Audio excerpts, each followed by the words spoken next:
안녕하세요. 오늘은 일본 도쿄에서 일어난 미제 사건 하나를 이야기해 보겠습니다. 시작하기 전에 구독, 좋아요 부탁드립니다. 자, 시작합니다. 1997년 3월 19일 새벽, 도쿄 시부야구 마루야마초의 한 목재 아파트에서 관리인이 청소를 하고 있습니다. 그는 배기로 창문이 열려 있는 것을 발견하는데 아직 쌀쌀하고 추운 날씨에 창문이 열려 있는 게 뭔가 이상한 예감이 들어 창문 너머로 안을 들여다봅니다. 그는 집안에서 아무 움직임 없이 죽은 듯 누워있는 여자를 발견합니다. 그는 깜짝 놀라 "저기요! 괜찮으신가요? 대답 좀 해보세요!" 하고 소리쳤지만 여자는 전혀 움직임이 없었습니다. 다급해진 그는 배기로 집 앞으로 달려갑니다. 문을 세게 두드렸지만 안에서는 아무 반응이 없었습니다. 그런데 무슨 일인지 문이 잠겨 있지 않아 관리인은 집 안으로 들어갈 수 있었습니다.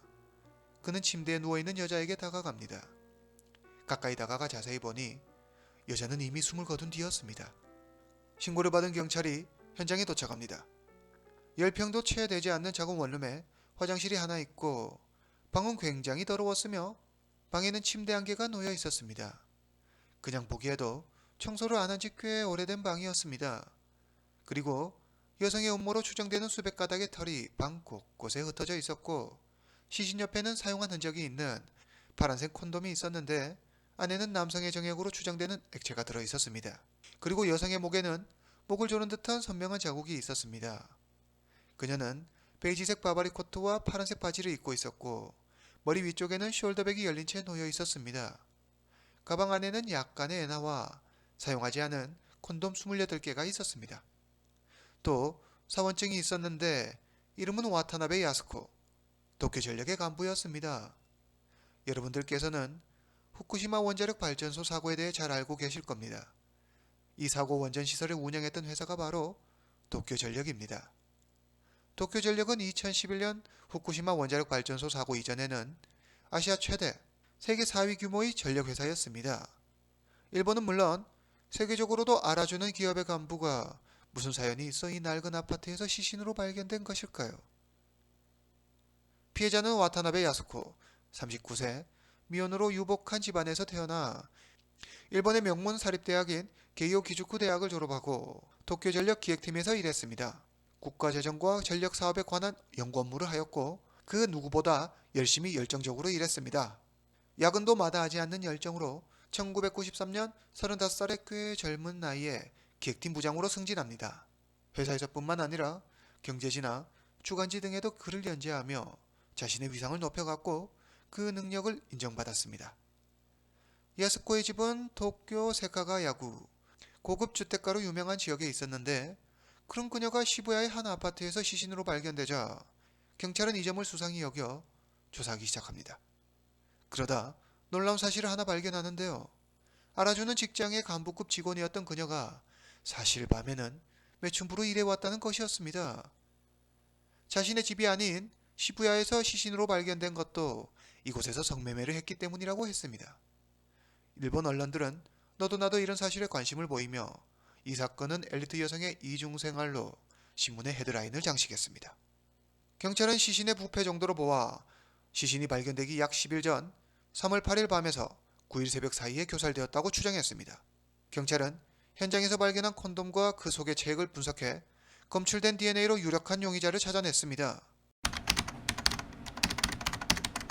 1997년 5월 20일, 경찰은 네팔인 불법 체류자 고빈다 프라사드 마이나리를 유력한 용의자로 체포합니다.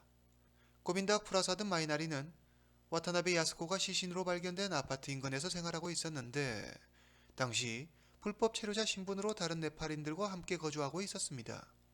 그는 경찰 조사에서 야스코와 성매매한 사실은 인정했지만 자신은 그녀를 죽이지 않았다며 범행 사실을 완강히 부인했습니다. 그러나 검찰은 1심 재판에서 5가지의 이유를 들어 고빈다가 범인이라고 주장했습니다. 검찰은 고빈다의 체액과 채모가 현장에서 발견된 점을 들어 그가 야스코를 살해했다고 주장했습니다. 살해 현장에서 고빈다의 체액과 채모가 발견되었다는 것은 그가 그곳에 있었다는 것을 말해주며 그는 그녀와 관계 후 목졸라 그녀를 살해했다고 주장했습니다. 그러나 고빈다의 변호인 측은 고빈다가 성매매를 한 것은 사실이지만 그것만으로는 그가 범인이라고 단정 지을 수 없다고 했습니다. 고빈다는 처음에는 야스코를 모른다며 그녀와의 관계를 부인하다 살해 현장에서 발견된 체액과 채모가 그의 것으로 밝혀지자 말을 바꾸었습니다. 성매매를 한 것은 사실이지만 자신은 그녀를 죽이지 않았다고 말이죠. 검찰은 처음과 달리 증거가 나오자 고빈다가 말을 바꾼 점을 들어 그가 범인이라고 주장했습니다. 그러나 고빈다의 변호인 측은 그가 나중에 진술을 번복한 것은 그의 신분이 불법 체류자이기 때문에 살해사건과 연루되는 것을 단지 피하고 싶었을 뿐이었다고 해명했습니다. 야스코는 자신의 수첩에 성매매 남성들을 꼼꼼히 기록해 두었습니다. 야스코의 수첩 마지막에 적혀있는 이름이 바로 고빈다였습니다. 검사는 야스코가 마지막으로 만난 인물이 바로 고빈다이며 고빈다가 야스코를 살해했을 것이다 라고 주장했습니다.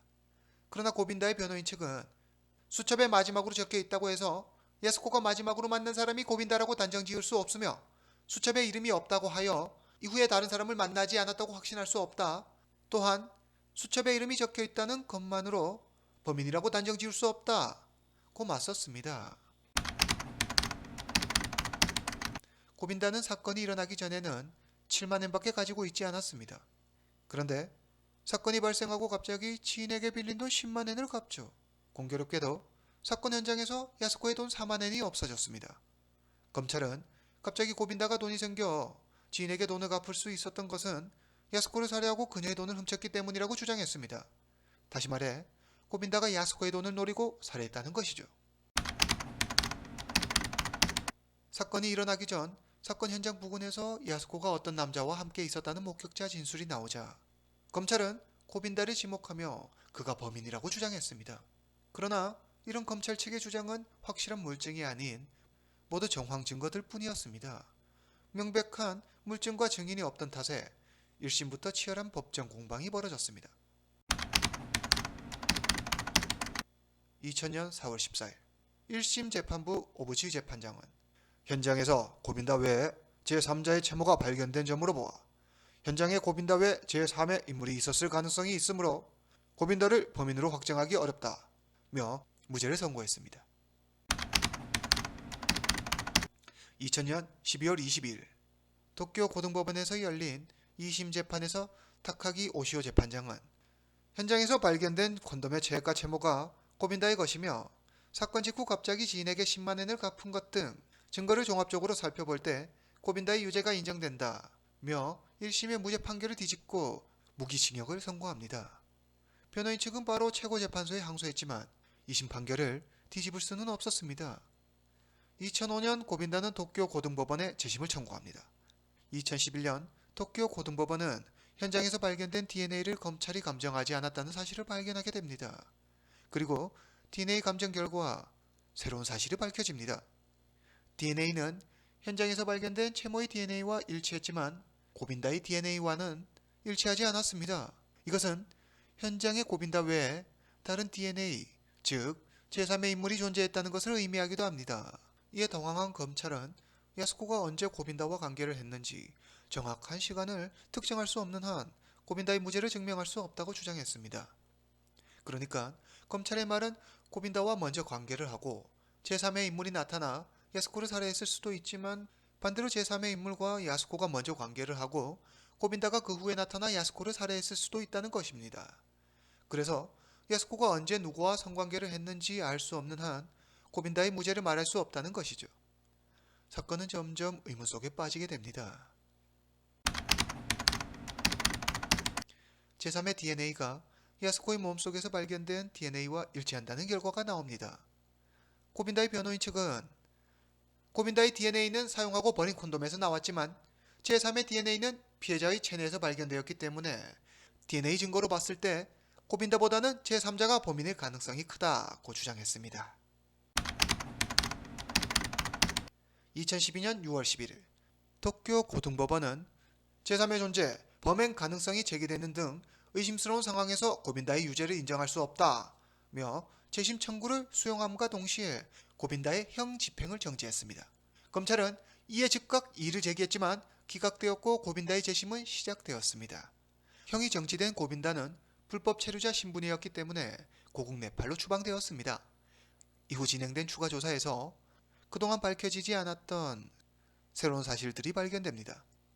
야스코의 손톱에서 DNA가 검출되었는데 이 DNA는 고빈다의 것이 아닌 제3자의 DNA와 일치했습니다. 그리고 야스코의 가슴에서 타액이 발견되는데 타액의 혈액형을 조사한 결과 O형으로 판명되었습니다. 그러나 고빈다의 혈액형은 B형이었기 때문에 고빈다의 무죄 그리고 제3의 인물에 대한 주장이 점점 더 설득력을 얻어갔습니다.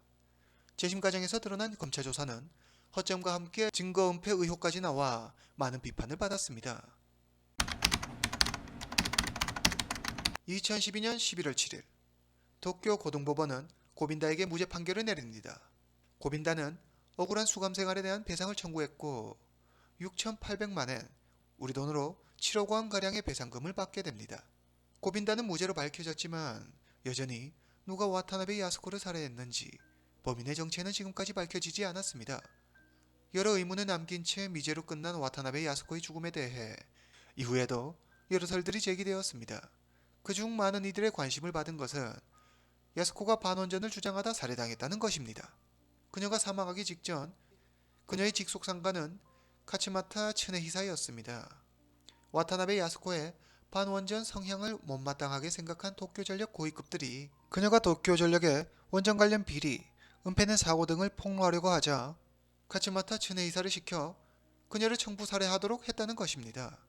그래서 그 대가로 카츠마타 츠네히사는 승승장구하며 도쿄전력의 회장직까지 맡게 되었다는 것이죠. 후쿠시마 원자력 발전소 사고에 책임이 있는 키츠마타 츠네히사 회장이었기 때문에 이런 주장은 더 그럴싸하게 포장되어 사람들 입에 오르내리고 있습니다. 여전히 밝혀진 사실은 아무것도 없습니다. 남 부러울 것 없이 좋은 집안에서 잘 자란 똑똑하고 잘난 전문직 여성이 사망하기 전까지 왜 6년간이나 성매매를 했으며 물론 이 부분에 대해서도 여러가지 추측이 있습니다. 논픽션 작가 사노 시니치는 명문가 출신의 어머니에 대한 복수심 때문이라고 했지만 이 역시 추측일 뿐 정확하게 밝혀진 것은 없습니다. 그리고 누가 왜 무엇 때문에 와타나베 야스코를 살해했는지 그날 그 시간에 그녀에게 무슨 일이 있었던 건지 여전히 사건은 미궁 속에 빠져 있습니다. 여러분들의 생각은 어떠십니까? 누가 왜 그녀를 살해한 것일까요? 그날 그녀에게 무슨 일이 있었던 것일까요? 오늘 이야기는 여기까지입니다.